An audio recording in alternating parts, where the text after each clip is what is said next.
مناظرہ ہو رہا تھا، مناظرہ تو نہیں، بحث ہو رہی تھی، تو عیسائی نے کہا آپ کے تو قرآن میں خود لکھا ہوا ہے لکم دینکم ولی دین، مسلمانوں کے لیے اسلام ہے اور ہمارے لیے ہمارا دین، تو ہمارے لیے عیسائیت ہے، تو ہمیں عیسائیت پہ ہی اللہ بخش دے گا۔ میں نے کہا اس آیت کا یہ مطلب نہیں ہے بھائی، اس آیت کا مطلب یہ ہے کہ تم نے بات تو ماننی نہیں ہے، تو دنیا میں ہم تم سے برات کا اعلان کرتے ہیں اور ہم تم کو چھیڑیں گے نہیں، تم اگر اسی دین کو فالو کرتے ہو تو کرتے رہو، اللہ خود ہی قیامت میں حشر جو ہے نا وہ تمہارا کر دے گا اور اللہ خود ہی انتقام لے لے گا، کیونکہ القرآن یفسر بعضہ بعضا، قرآن کی ایک آیت دوسری آیت کی تفسیر کرتی ہے۔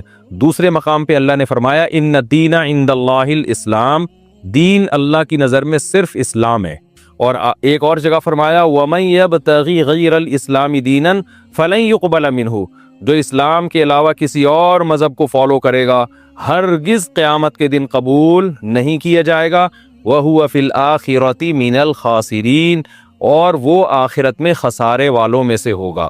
تو اللہ جب ایک جگہ واضح لفظوں میں فرما رہے ہیں کہ اسلام کے علاوہ کوئی دین قابل قبول نہیں ہے، تو اللہ کیسے پرمیشن دے سکتے ہیں لکم دینکم کہ تم جس دین کو فالو کرتے رہو؟ تو کوئی فالو کرنے کی اجازت نہیں ہے، صرف بتانا ہی مقصد ہے کہ تم اگر ہماری بات نہیں مانتے تو دنیا میں تم اسی دین کو فالو کرو، ہم زبردستی اپنا دین تم پر مسلط نہیں کریں گے، ہم زبردستی تم سے بحث مباحثہ کر کے تمہیں زبردستی لانے کی کوشش نہیں کریں گے، یہ مطلب ہے۔ اور اسی مفہوم کی آیت سورہ آل عمران میں لا اکراہ فی الدین، دین میں زبردستی نہیں ہے، قد تبین الرشد من الغی، زبردستی نہ ہونے کی اللہ نے وجہ بھی بیان کر دی کہ صحیح راستہ، رشد والا راستہ وہ غی یعنی گمراہی والے راستے سے بالکل واضح ہے، یعنی اللہ نے صحیح جو راستہ ہے نا وہ دودھ کا دودھ پانی کا پانی، اس طرح سے اللہ نے سب کے سامنے واضح کر دیا ہے۔ تو جب اللہ نے اسلام کو اتنا واضح کر دیا، ہدایت کے راستے کو اتنا واضح کر دیا، تو زبردستی لانے کی اب ضرورت نہیں ہے، کیونکہ جو زبردستی آئے گا وہ چلے گا تھوڑی زبردستی، وہ حجت تمام ہو چکی ہے، سب کو پتہ چل گیا کہ صحیح کیا ہے اور غلط کیا ہے۔ تو یہ تمام آیتوں کو آپ ملاتے ہیں تو صاف پتہ چلتا ہے کہ لکم دینکم ولی دین کا یہ مطلب ہرگز نہیں ہے کہ تم اپنے دین کو فالو کرو، تمہیں اجازت ہے، نہ نہ نہ نہ، دنیا میں اجازت ہے، آخرت میں سزا ملے گی۔ اور تیسرا نقطہ اس آیت سے ہمیں یہ بھی پتہ چلتا ہے کہ کسی کو زبردستی مسلمان نہیں بنایا جا سکتا۔ دو میں نے علمی نقطے بیان کر دیے نا، پہلا کہ کافر کو کافر کہنا جائز ہے، دوسرا کیا ہے کہ جب آپ کو نا امید ہو جائیں کسی کی دعوت پہ تو اس پہ ٹائم ضائع کرنے کے بجائے کسی اور کام میں انسان کو کسی اور کو دعوت دینی چاہیے۔ بعض لوگ ایک ہی آدمی کے پیچھے پڑے رہتے ہیں، ایک ہی فرقے کے پیچھے پڑے رہتے ہیں ساری زندگی، بھائی نہیں صحیح آ رہا تو اپنی صلاحیتوں کو کسی اور جگہ خرچ کرو۔ بہت سے لوگ ایسے ہیں جن میں ہدایت کا جذبہ ہے، تو ان پہ اپنی صلاحیتوں کو خرچ کرو، وہ ہدایت لے آئیں گے۔ تو ہر دھرم لوگوں کو چھوڑ دینا چاہیے۔ تو یہ دوسرا نقطہ ہوا۔ تیسرا علمی نقطہ کیا ہوا کہ ایک انتہا کے بعد تیسرا علمی نقطہ یہ ہوا کہ لکم دینکم ولی دین میں اللہ تعالیٰ نے یہ ہمیں بتا دیا کہ آپ اپنا دین زبردستی کسی پہ مسلط نہیں کر سکتے۔ تو اسلام میں ایسا ہی ہے کہ کوئی اگر اسلام میں داخل نہ ہونا چاہے تو کہیں تلوار کا استعمال کی اجازت نہیں دی گئی ہے کہ لازمی اس کو واپس دین کی جو ہے نا اسلام میں داخل کیا جائے۔ البتہ کوئی مسلمان ہو پہلے سے اور وہ اسلام کو چھوڑ دے تو پھر حکومت کے لیے جائز نہیں ہے کہ اس کو اس غیر اسلام پہ باقی رہنے دے، کیونکہ اس کو پھر محاربہ سمجھا گیا ہے، اعلان جنگ سمجھا گیا ہے، کیونکہ اس نے اسلام کے محاسن اپنی آنکھوں سے دیکھے، اس کا عذر پھر چھوٹا نہیں ہے۔ کیونکہ اس طرح اگر لوگ جائیں گے تو پھر یہ اس سے جو ہے نا اسلام کو شدید نقصان پہنچتا ہے۔ تو اسلام میں داخل ہونے کے لیے راستہ کھلا ہوا ہے، داخل ہونے کے بعد واپسی کا آپشن اسلام نے نہیں رکھا۔ تو آپ سوچ سمجھ کے آئیں، نہ آئیں کوئی مسئلہ نہیں، آخرت میں اللہ آپ سے خود ہی انتقام لے گا، لیکن آ گئے ریورس نہیں ہو سکتے، اس کی اسلام نے آپ کو اجازت نہیں دی ہے۔ دیکھو ہمیں اللہ نے پیدا کیا اپنی عبادت کے لیے، اپنی غلامی کے لیے، مجھے راضی کرنا ہے، تو اللہ کو راضی کرنے کے جتنے کام ہیں نا سارے کرنے پڑیں گے۔ ان کاموں میں دنیا کمانا بھی ہے، دل لگانے پر پابندی ہے، کمانے پر پابندی نہیں ہے۔ نہیں آئی بات سمجھ؟ دل لگانے میں اور کام کرنے میں فرق کیا ہے؟ اب سوال پیدا ہوتا ہے جب دل ہی لگے گا تو کمائیں گے کیسے؟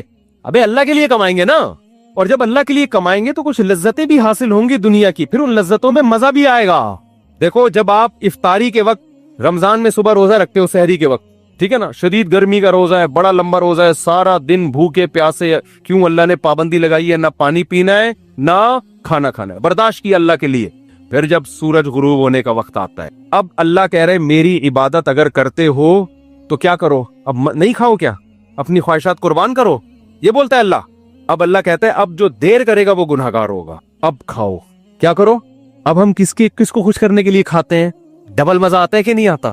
ایک مزہ یہ آتا ہے کہ پکوڑوں کا مزہ آ رہا ہے، سموسوں کا مزہ آ رہا ہے، دوسرا اس سے اللہ خوش بھی ہو رہا ہے، اس سے اللہ کیا ہو رہا ہے؟ تو دنیا کا مزے کا مزہ اور اللہ کی عبادت کی عبادت. کیسی پیاری دعا ہے جو نبی پڑھا کرتے تھے روزہ افطار کرنے کے بعد. ذهب الظما وابتلت العروق وثبت الاجر انشاءاللہ. پیاس بھی چلی گئی اور رگیں تر ہو گئی. یہ تو دنیا کا مزہ، اور آخرت کا مزہ کیا؟ اس روزے کا اجر ہمارے اعمال میں اللہ نے لکھ لیا، یہ آخرت میں ملے گا ہمیں. اس کی ایک الگ خوشی ہوتی ہے. تو میرے بھائی، آپ کو اسلام ترقی سے منع نہیں کرتا، دنیا سے دل لگانے سے منع کرتا ہے. دل کس سے لگاؤ؟ اللہ سے. لہذا اللہ کے لیے کسی سے لگانا پڑے تو لگاؤ. اللہ اگر منع کر رہے لگانے سے تو یعنی دل تو دنیا سے بھی لگے گا، مگر اتنا لگے گا جتنی اللہ اجازت دے رہے اور جس سے اجازت دے رہے. سمجھ میں نہیں آ رہی بات؟ اللہ کہہ رہا ہے بیگم سے بھی محبت کرو، اولاد سے بھی اور ماں باپ سے بھی. زیادہ کس سے کرو؟ ان تینوں میں زیادہ کس سے کرو بھائی؟ ماں باپ سے بھی، بیگم سے بھی اور اولاد سے بھی. تینوں میں زیادہ کس سے کرنی ہے؟ پہلی بات تو اللہ سے ہم پرمیشن لیتے ہیں ان سے محبت کرنی ہے نہیں کرنی. اللہ نے کہا کرنی ہے، میری طرف سے کیا ہے. تو ہم چونکہ اللہ کے غلام ہیں تو اللہ آرڈر دے رہا ہے، تو اللہ تو نے آرڈر دیا تو ہم کریں گے. ٹھیک ہے نا؟ یہ ہماری محبت کس کے لیے ہو رہی ہے؟ اللہ کے لیے ہو رہی. تو یہ اللہ سے محبت کا حصہ ہے یہ. پھر اللہ کتنی کرنی ہے؟ ان تینوں میں بچوں سے زیادہ کریں، بیگم سے کریں یا ماں باپ سے؟ اللہ کہہ رہے ہیں سب سے اوپر گراف کس کا رہنا چاہیے؟ والدین کا. نہیں آ رہی بات؟ سب سے پہلے کس سے کرنی ہے؟ ابا اماں. نہیں آ رہی بات؟ اے اللہ کتنی کرنی ہے ان سے، حالانکہ اس میں دنیاوی مفاد نہیں ہے، کیونکہ ابا بڑھاپے میں بہت بوجھ لگتے ہیں. جوانی میں تو نچوڑ لیا ان کو، اب ریٹائر ہو گئے، اب کھانسنے کے لیے رہ گئے وہ گھر میں. ان کی دوائیاں ہیں، ان کے مسائل ہیں، پھر وہ بڑھاپے میں دماغ چڑچڑا ہوتا ہے، پوچھ رہے کہاں جا رہا ہے، کہاں سے آ رہا ہے، تو اچھا ہی نہیں لگ رہا. یار یہ کیا ہے یار، میں اپنی لائف کو انجوائے کرنے دو ابا. تو ابا پھر اپنے ابا کے واقعات سنا رہے ہوتے ہیں. بیٹا ہم تو اپنے ابا کے پاؤں بھی دباتے تھے. ابا وہ پرانا زمانہ تھا، ونس اپون اے ٹائم. ابا کو سمجھا رہے ہوتے ہیں. تو اللہ میاں نے کہا کہ جیسے افطاری میں تمہیں سموسے سے دل بہلانے کی اجازت ہے، سموسہ اچھا لگ رہا ہے، میری طرف سے کوئی پابندی نہیں ہے، لگے کھاؤ. تو اللہ میاں نے کہا کہ کچھ چیزیں ایسی ہیں جو تمہیں اچھی لگیں تو میں نے کوئی پابندی نہیں لگائی، جتنی لگ رہی ہیں اور زیادہ اچھی لگنا شروع ہو جائیں، بشرطے کہ اللہ سے آگے نہ نکالو ان کو.